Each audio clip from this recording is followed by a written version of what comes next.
B. Imperialism in Asia. By adopting various ways, the European nations imposed imperialism on the Asian nations, that is, India, China, Japan, Myanmar, Burma, Indonesia, Malaysia, Philippines, and Thailand, also known as Siam. Imperialism in India. The Portuguese. Vasco da Gama, the Portuguese sailor, came to the Calicut, port of India, via South African peninsula in the year 1498 AD. Calicut is a port on the western coast of India.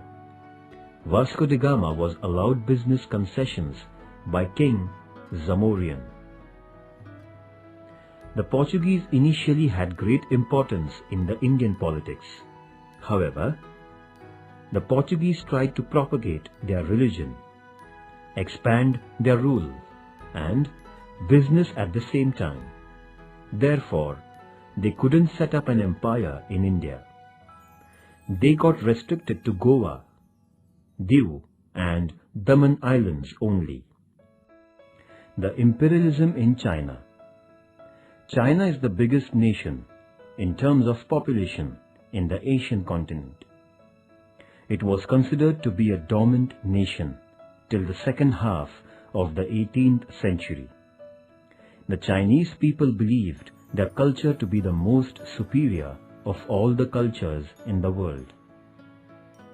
It was the Manchurian from 1644 to 1911 which was held responsible for allowing a gigantic China to be brought under the reign of the Europeans. The Portuguese, who came to China via the sea route, were the first European traders there. They alighted at the Canton port of China in the year 1517. They were allowed concessions within the Canton port. Later on, the Portuguese captured the Macau port. After the Portuguese, the traders from France, England, in China. The coastal region of China was used by them for setting up commercial centers. Nevertheless, China didn't allow anybody to interfere into its internal region for almost 200 years. The Chinese society was molded in the ancient Confucian philosophy. The 8-point regulation announced by China imposed several restrictions on Europeans. Those who wanted to enter into China were made to pay tributes to the Chinese emperor at reconciling with China. China began earning a lot of profit by virtue of selling tea, silk, and China vessels. After the Industrial Revolution, the face of China got drastically changed. The Western goods started to sell in China. For the promotion of trade, the European traders in China established an organization named Kohong. The imperialism in Japan. Japan, a nation located to the far east of Asia, is known as the Land of Rising Sun. The Portuguese, the Spanish, and the Dutch people had been more or less involved in business with Japan from the 16th century. As these people tried to spread Christianity in Japan, they were expelled. Japan became a self-centered nation. The doors of Japan had been closed for the European nations for 150 years. As a result, Japan was known as a recluse, that is, hermit nation. In comparison with the Western nations, Japan was a backward, plutocratic nation. America paid special attention to Japan in 1850. It felt that Japan was a favorable place for business. With this commercial intention, America felt the need of making friendship with Japan. In the year 1852, Commodore Matthew Perry was appointed as the chief of the American Naval Mission to Japan. Thus, Commodore Matthew Perry first came to the Gulf of Edo in Japan in 1853. He made a request to the Japanese government for ensuring safety to the American ships within the marine boundaries of Japan, along with business concessions. The British. With the purpose of initiating business with India, the East India Company was set up by Britain in the year 1600 AD. When the British came to India, North India was ruled by the Mughals. In 1615 AD, the East India Company was permitted to erect a business centre in Surat by Badshah Jahangir. The policy of the company was concerned with only business in the beginning. However, the East India Company started to dabble in Indian politics as the Mughal rule began to show the signs of decline, with intra-dynasty conflicts cropping up after the death of Badshah Aurangzeb. The absolute rule of the British. Lord Dalhousie introduced doctrine of lapse and undertook the mission of merging the local princely states into the British Empire by rejecting the adopted successors in Jhansi, Nagpur, Satara, Sambhalpur, Udaipur, etc. The state of Ayodhya was merged under the pretext of maladministration.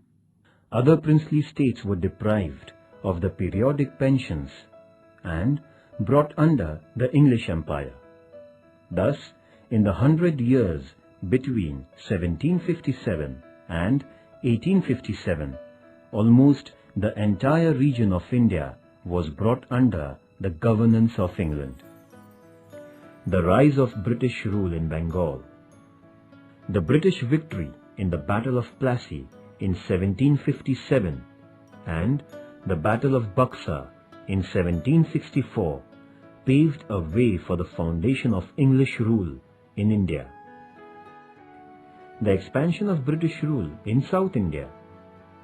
In the second half of the 18th century, South India had the domination of the Nizam, Hyder Ali, and the Maratha rulers.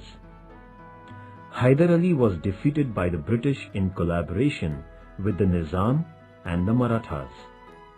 Afterwards, Tipu Sultan, the son of Hyder Ali, too was defeated. There had been 3 battles between the Marathas and the British between 1775 and 1818. Maharji Shinde defeated the British in the first of these battles. However, in the second battle, the British army came off with flying colours. Finally, Bajirao II had to face defeat at the Battle of Ashti at the hands of the English army, and the Maratha rulers were subdued. The Nizam had accepted the subsidiary alliance system. This system forced Nizam to station British army at his cost. Thus, the subsidiary alliance agreement helped the British to expand their territories in India. The power expansion in Punjab. After the defeat of Marathas, except for Sikh power, all princely states in India were under the British rule. It was Maharaja Ranjit Singh who organized the members of the Sikh community.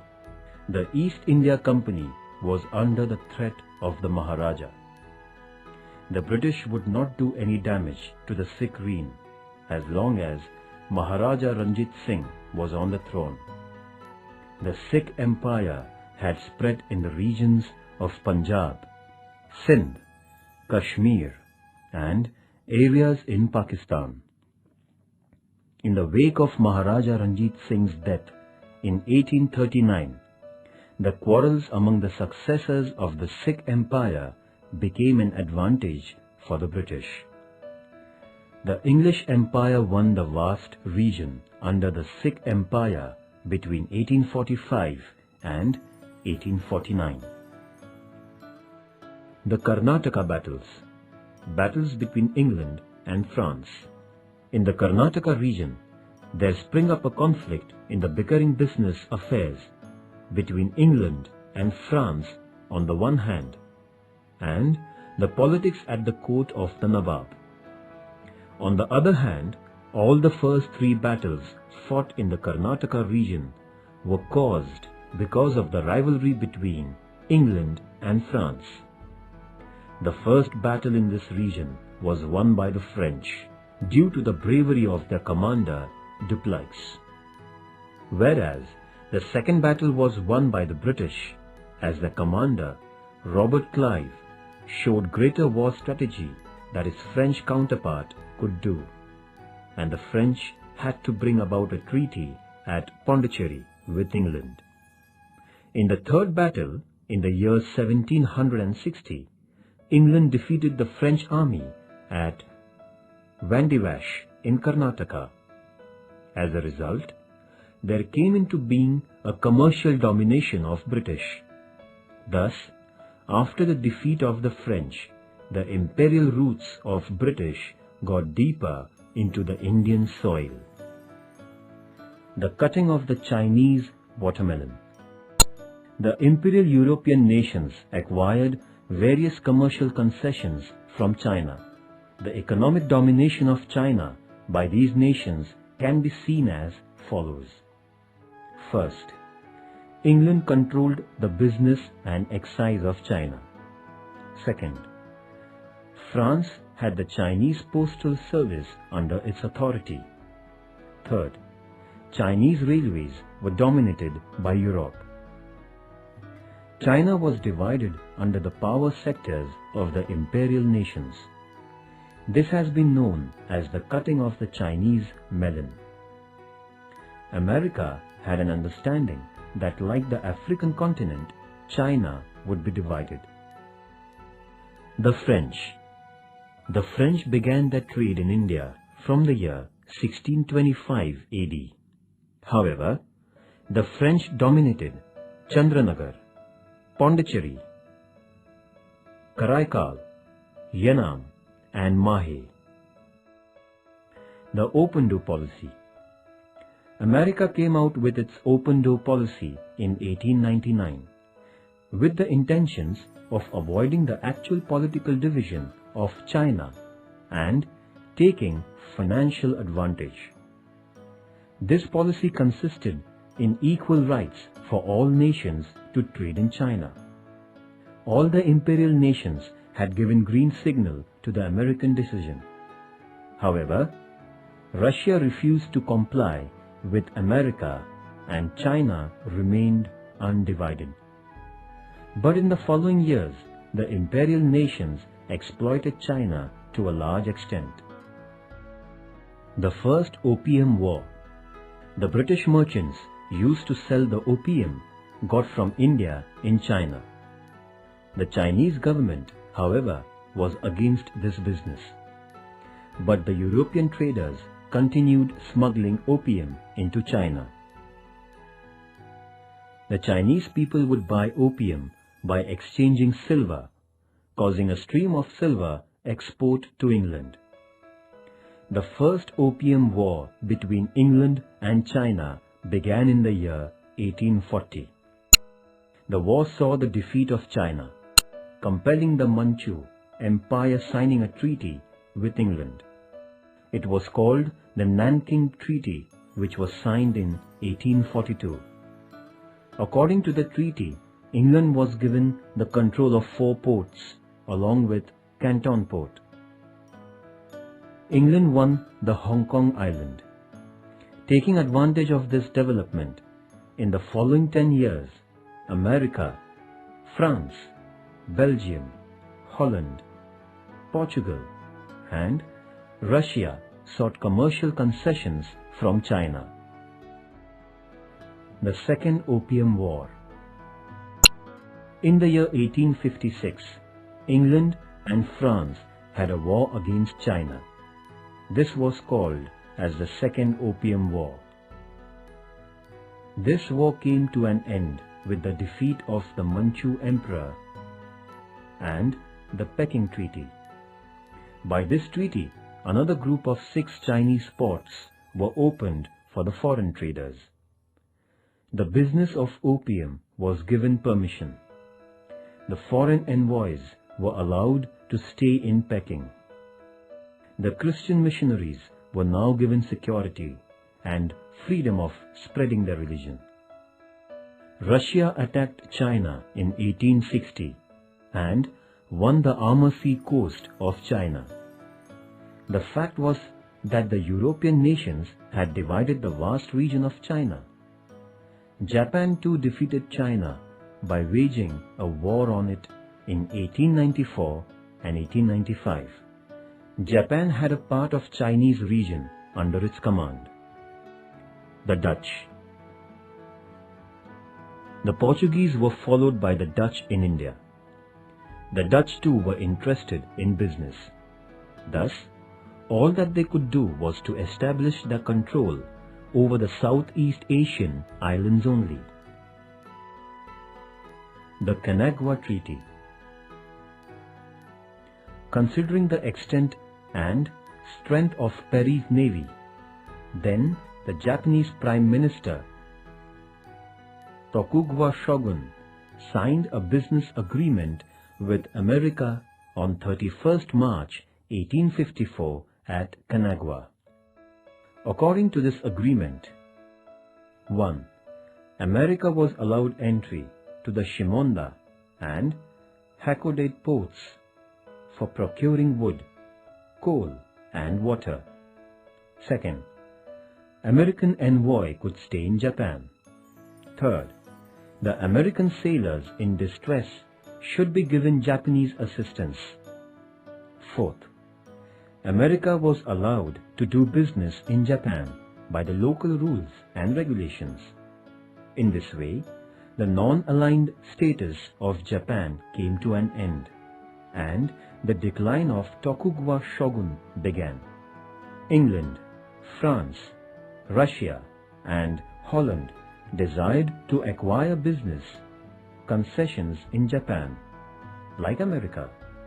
Accordingly, Japan made agreements with these nations and granted business concessions. On the basis of the granted concessions, the imperial nations prepared themselves to exploit Japan. The imperialist nations went on to have trade concessions from Japan by virtue of modern power. Japan was thus made to realize its weaknesses and change its policy towards these nations.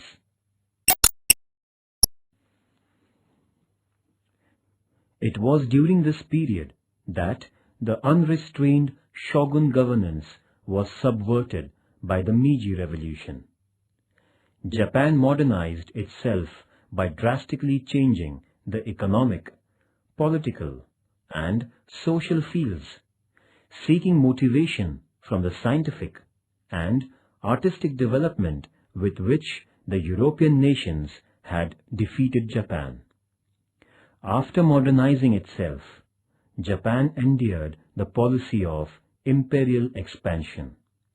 On the one hand, it made an announcement that Asia was for the people of Asia and Japan for the Japanese. And on the other, with a view to imperial expansion, it defeated the powerful nations like China and Russia and annexed regions belonging to China. Japan brought Korea and Formosa under its empire. Japan, the nation which was a victim of imperialism, became a powerful imperial nation in Asia.